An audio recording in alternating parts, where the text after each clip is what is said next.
Years passed, but the memory of the war stayed alive. People still talked about the warning Earth had sent. They remembered the day the skies burned. They remembered the day Earth stood together and answered back. Laura continued her work in science. She now led a large team on a space station that studied alien technology. They had made new tools from what they learned.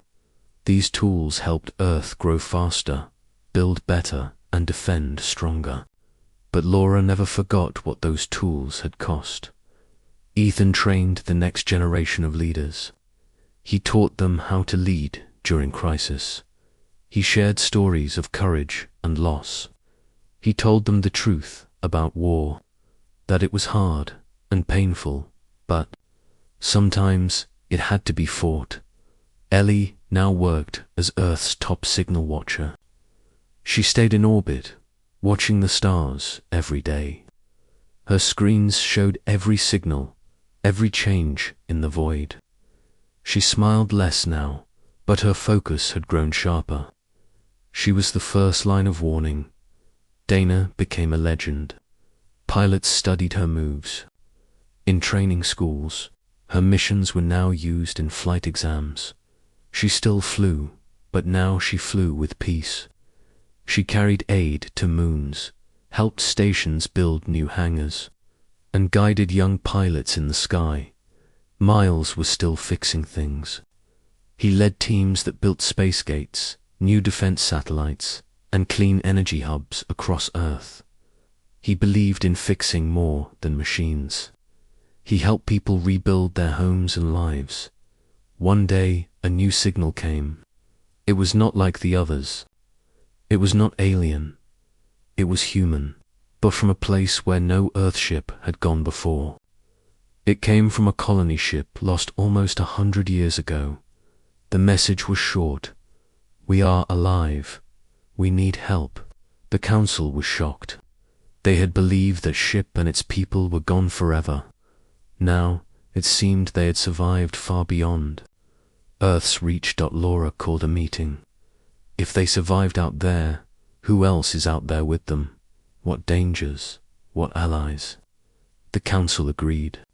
A new mission would begin. Not a war mission.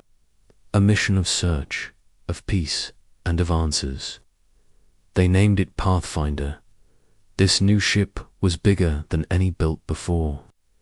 It had the best engines, the strongest shields, and systems that could last. For years, it would go beyond the known map. It would look for lost people, lost places, and signs of life. Ethan joined as a guide. Laura led the science deck. Ellie handled all communication. Dana flew again, this time into the unknown. Miles joined to keep the ship running and safe. The day of launch was quiet. No flags, no loud songs, just a deep silence filled with hope. As the ship rose from Earth, people watched, children waved, old ones cried. Everyone knew what the mission meant. It meant Earth was not just surviving now, it was growing, it was seeking, it was ready to reach out. Weeks passed in space. The team found strange planets, broken stations, and echoes of old battles. But they also found peace. One moon had humans living in secret. They had built homes from rock, grown crops in caves, and passed stories to children. The team helped them, gave them supplies, shared news from Earth. They cried when they heard Earth had survived. Some chose to return. Others stayed, but now they were no longer alone. In deep space, the team found a strange object. It was not alien or human. It seemed old. Inside it was a record of many races, many planets, and one message. We were many, we fought, we fell. Let those who find this choose peace. Laura studied the object for weeks. She believed it was a warning, but also a gift. Back on Earth, the council received the team's reports. People learned about new stars, new life, and new history. The story of Earth had changed. No longer just survivors, no longer just fighters. Now, explorers. Ellie sat by her station, watching a new star form. Dana took young crew members on test flights. Miles fixed a broken heat valve near the core. Ethan wrote new orders for the next journey. Laura looked at the map and marked the next unknown point. The ship moved forward. The stars opened there.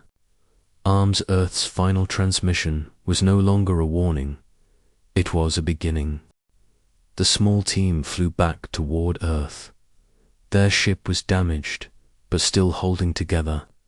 Smoke filled the back of the cabin, and sparks came from the main control panel. Dana kept her hands steady on the controls. Her face was pale, but her eyes were sharp. Laura sat behind her, checking the data on the weapon core. Ethan stood near the entrance of the engine room, watching for any signs of pursuit. "We hit the control system," Laura said. "Their command link is broken. It won't last forever," Ethan replied. "They will find a way to fix it. We have to warn Earth." Miles worked with tools, fixing a leak near the engine. Ellie sat near the communications panel, trying to connect with the Earth command. "I'm still getting static," she said. "Their systems are jammed or too far. I'll try to boost the signal." As they moved closer to Mars, they saw wreckage from old battles. Some alien ships floated lifeless. Others had crash marks on nearby moons. The damage was real. The attack had worked, but Earth was not safe yet. A new signal came from deep space. Ellie picked it up and ran it through the translator. It was not a call for help. It was a call for revenge. "They're sending a second wave," she said, "and this one is bigger." Laura stared at the screen. "How long until they get here?" 3 days, maybe 4, Ellie replied. "That's not enough." Time. Back on Earth, the United Earth Council met again. Leaders from all countries listened to the reports sent by Ethan and Laura. The news was clear. The alien control was down, but a bigger fleet was coming. Earth had little time. Factories worked without stopping. New weapons were built using the alien power core design. Defense systems were tested. Pilots were trained to fly in new formations. Mars and the Moon were ordered to prepare for evacuation. Children were moved to deep shelters. Hospitals made room for injuries that had not happened yet. All of Earth waited. When Ethan and the team landed on Earth, they were met by General Leo Carter. His face showed both pride and fear. "You did well," he told them. "But now the hard part begins." Laura was sent to lead the tech group working on shield upgrades. Ellie joined the signal team to block alien tracking. Miles was asked to help design emergency escape pods. Dana was grounded to rest, but she stayed close, ready for the next flight. Ethan was sent to lead a new group of soldiers. They were called the Core Guard. Their job was to protect the power core labs. The aliens might try to land this time. If they did, Earth had to be ready. In the sky above, the stars began to change. The alien fleet was coming. Hundreds of dots moved in the same direction. Satellites picked them up. They were faster and stronger. Ellie and her team sent false signals into space, trying to confuse them. Some ships turned away, lost in the trick, but most kept coming. The Council gave one last message to the people of Earth. This is not the end. This is the moment we stand. We are one. We are human. When the alien ships reached the edge of Earth's orbit, the battle started again. The sky lit up with fire. Earth's new weapons fired from the surface. Satellites exploded, both alien and human. Fighters flew in tight lines, hitting enemy targets. Some ships fell like burning stars. Miles watched from the control room, his hands shaking. Dana stood near the launch doors, waiting for her chance. Laura kept feeding power into the main shield systems. Ethan led the core guard into the lower levels where alien drop pods were expected. It was worse than before. The alien ships moved with anger. They had learned from the last battle. This time, they sent troops to the surface. Giant machines landed near the oceans. Strange creatures walked out, tall and silent. Earth's ground forces met them. Cities became war zones. Soldiers and civilians fought side by side. In one small town, a group of farmers used old hunting rifles to stop a group of enemy drones in the skies. Dana took flight again. Her ship, damaged but ready, flew through clouds and smoke.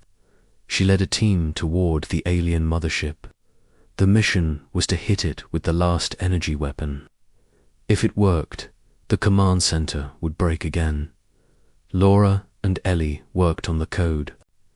That would unlock the weapon's full power. It was risky. If it failed, the weapon might explode. But they had no choice. Ethan faced alien soldiers deep under the power core lab. They were fast and strong. He used every skill he had to keep them away. Some of his team were lost, but the line held. The battle lasted for hours. Fire rained from the sky. Oceans boiled from heat beams. But Earth did not fall. Dana reached the mothership. She launched the weapon. It hit the center. The ship cracked, and parts of it exploded. Ellie sent one last signal. This is for Earth. The alien fleet broke again. Without a leader, the ships turned. Some escaped. Some crashed. Silence returned. On Earth, the people did not cheer. They waited. They listened. No more ships came. The battle was over. But the war had changed them all. Laura walked through the streets. She saw broken homes and brave faces. Children played near ruined buildings. Life had not stopped. It had changed. Ethan stood beside her. They might return one day. Laura nodded. And when they do, Earth will be ready again. For now, the stars were quiet. But the story of Earth's final message would be remembered. Not as a warning, but as a promise. Humanity had stood, and it had not fallen. The days after the attack were not quiet. Earth had won one small battle, but the alien fleet was still out there. They had stopped firing, but they had not left. They stayed near the edge of the solar system, watching and waiting. Everyone knew. The war was far from over. In the research base deep underground, scientists worked day and night. They were studying the wreckage from the destroyed alien ships. They found something strange inside a large metal shell. It was a power core, glowing with blue light and humming softly. It was not like anything made by humans. Dr. Nathan Ellis, a leading scientist, studied the core. He believed it could be the key to building a new weapon. The alien energy worked on a different rule. It used something called quantum resonance. If Earth could copy it, they could build something strong enough to break the enemy's shields. Laura and Ethan visited the lab. They watched as Dr. Ellis explained his plan. He showed them the first design of the new weapon. It was small, but it could release a wave of power that could shut down the alien shield system. The United Earth Council agreed to build it. A secret base was set up on Mars to keep it safe. Laura and Ethan were chosen to lead the mission. They would take a small team and fly deep into enemy space.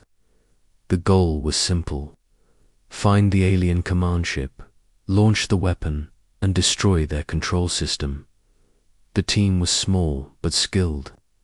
Miles Carter was the engineer. He was quiet and strong, and he knew how to fix anything. Dana Brooks was the pilot. She was fast and brave. Ellie Rogers was the hacker. She had broken into systems all her life and now used her skills to help Earth. They trained for days. They studied the maps of space and learned how to move without being seen. They prepared the ship and tested the weapon. There was no time for mistakes. The mission started in silence. No news cameras, no messages to the world. Just a quiet launch from the Mars base and a deep jump into space. Dana flew the ship fast and low. They hid behind asteroids and moons, trying not to be seen. Ellie broke into alien scanners and turned their eyes away. They moved closer and closer to the enemy lines. At last, they saw it. The alien command ship was big and black. It looked like a floating fortress. It did not move. Lights blinked across its surface. This was the center of the alien control. Ellie worked fast. She hacked into the enemy system. What she found shocked them all. The aliens were not just machines. They were connected by a single mind. All ships, all weapons, all thoughts were linked. That mind lived inside the command ship. Laura gave the order. Dana flew the ship into position. They launched the new weapon. It hit the alien command ship with a bright flash. The energy waves spread out. One by one, the lights on the alien ships started to blink and fade. Miles placed small charges on the side of the command ship. They were set to explode after the team escaped. As the team ran back to their ship, they heard the first blast. The command ship shook and fire shot into space. Dana flew fast, dodging pieces of metal. The team made it out just in time. Behind them, the alien fleet began to fall apart. Without the control mind, the ships drifted. Some crashed into each other. Others floated without direction. Back on Earth, people watched the sky. They saw the alien ships slow down and stop moving. They saw the light fade. Hope returned to their hearts. Laura and Ethan stood at the control center. They listened as the team reported the mission was a success. The enemy had been hurt, badly, but Laura looked at the screen and spoke in a soft voice. "This is not the end." Ethan nodded. "They'll come again. But next time, we'll have more than just hope." The council met again. They planned the next steps.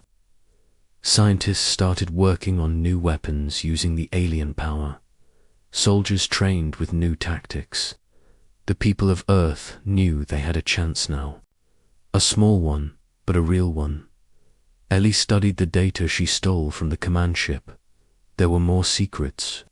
She found something strange in the code, a message. It was not in human words, but she could tell it was a warning. The aliens had a second plan, a final plan. Laura read the message. It made her cold inside. The message spoke of a larger force, a second wave, more ships, more power. A final strike. Earth had hit the enemy hard. But now the enemy would return stronger. The war was not over. The real battle was still to come. But this time, Earth was ready to fight back. The alien fleet entered the outer edge of the solar system. There were more ships than anyone had expected. Some were big like cities, and others were small and fast. They moved in perfect lines, like they had done this many times before. They did not slow down. They did not reply. They kept coming. On Earth, the skies were filled with defense ships. Satellites and drones moved into position. The moon base was fully armed. Mars stations were told to prepare. Earth was now on full alert. Laura stayed at the control center, inside the mountain. Her hands were cold, but she kept working. Ethan stood near her, helping lead the command. They had become close in a short time, bonded by fear and duty. Neither of them said it, but they both knew what this could mean. Earth might not survive. In space, the first attack began. The alien ships fired beams of light that cut through one of Earth's satellites. It exploded into dust. The war had started. Earth's ships answered. Lasers and missiles flew across space. Explosions lit up the dark sky.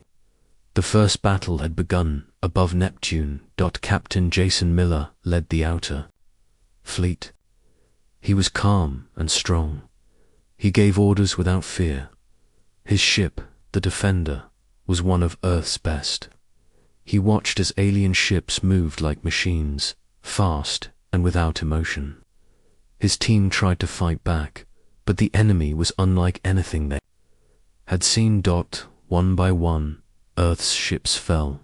Some fought hard and slowed the enemy, but it was clear the aliens were powerful. Captain Miller knew they had to fall back. He gave the order to retreat toward Mars. On Earth, the news came fast.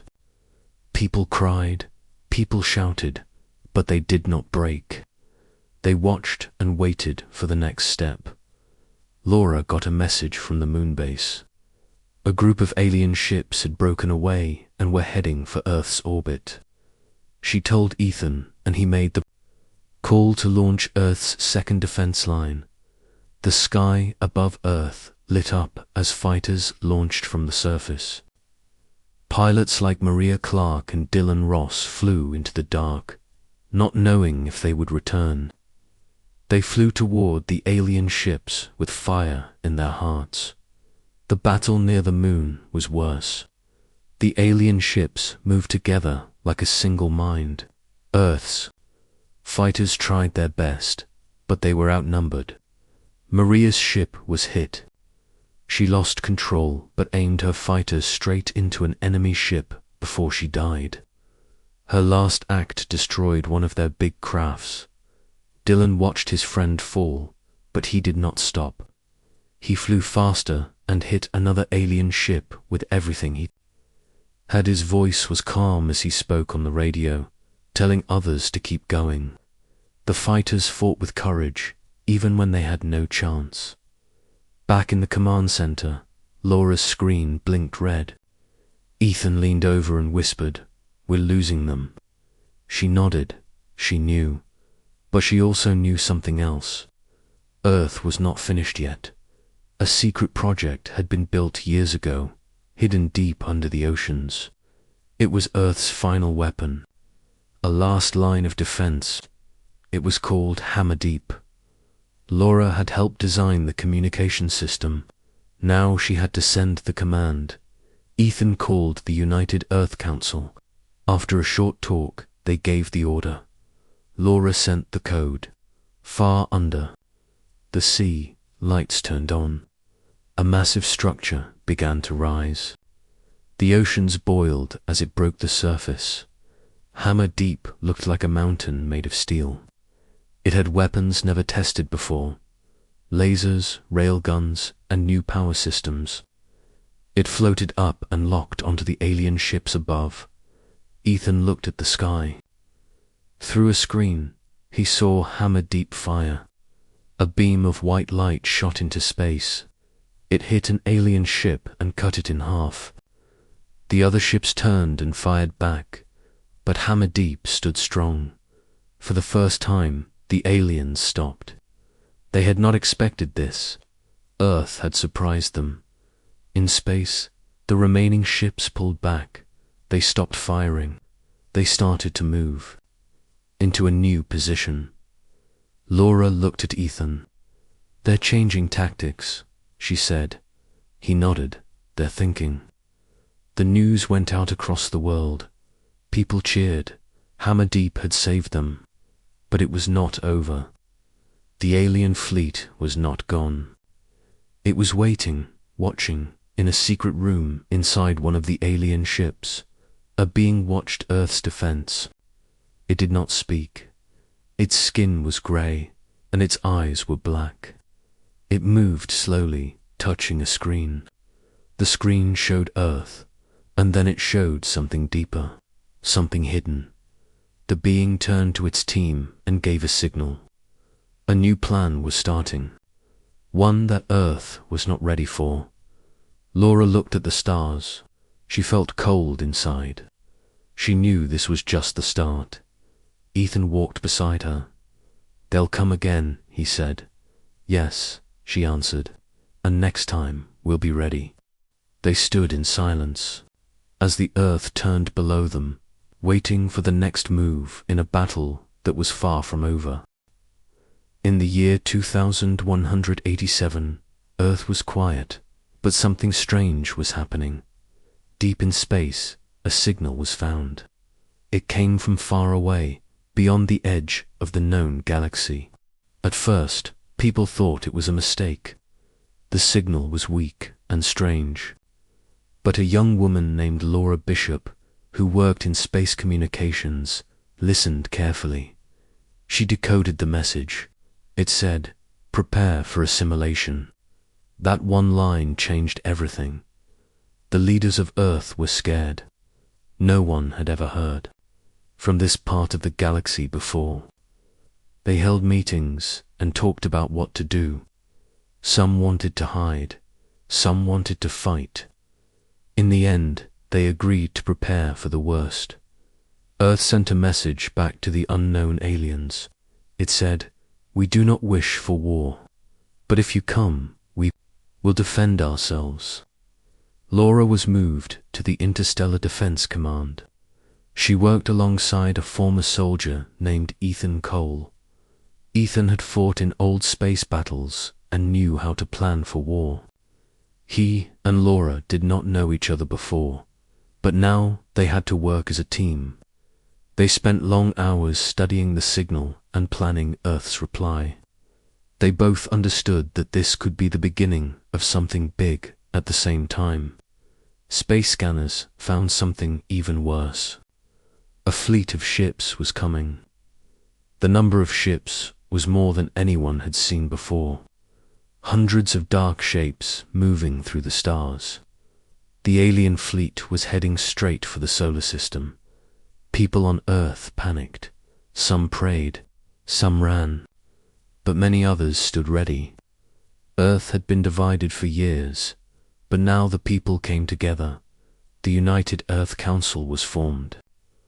Old enemies became friends. Nations shared weapons, ships, and information. Factories started working day and night. Soldiers were trained, and space pilots were called back to duty. Everyone had a job. Everyone had a reason to fight. Earth was not going to go down without a fight. Laura and Ethan became part of the team sending the warning to the alien fleet. It was a message that went out on all known channels. It said, "We are the people of Earth. We ask for peace. But if you attack us, we will fight back with all our strength. This is your only warning." The message was sent with hope and fear. No one knew if the aliens would understand. No one knew if they even cared, but Earth had spoken. Now all they could do was wait. People around the world watched the skies. Kids stayed home from school. Factories stayed open at night. Cities turned off lights to save power for defense. In space, satellites turned their eyes to the stars, tracking the fleet. Ships were sent to the moon, to Mars, and to the asteroid belt to prepare defenses. The alien fleet did not stop. It came closer every day. News reporters gave updates every hour. People watched with fear, but also with pride. Earth was united. Earth was ready. For the first time in many years, the people of Earth stood as one dot in a small control room deep inside a mountain, Laura sat at her desk. Her screen showed the alien fleet getting closer. Ethan stood behind her, looking at the same screen. Neither of them spoke. They had no more words to say. They had done their part. Now it was time for history to decide what came next. Far above, Earth, in the silence of space, the alien ships moved like shadows. Their engines glowed with a light no human had seen before. They did not answer Earth's message. They just kept coming. Back on Earth, the final message was prepared. It was simple. It was clear. And when it was sent, it echoed across the stars. You have sealed your fate. The world waited. The countdown had begun, and the war for survival was about to start.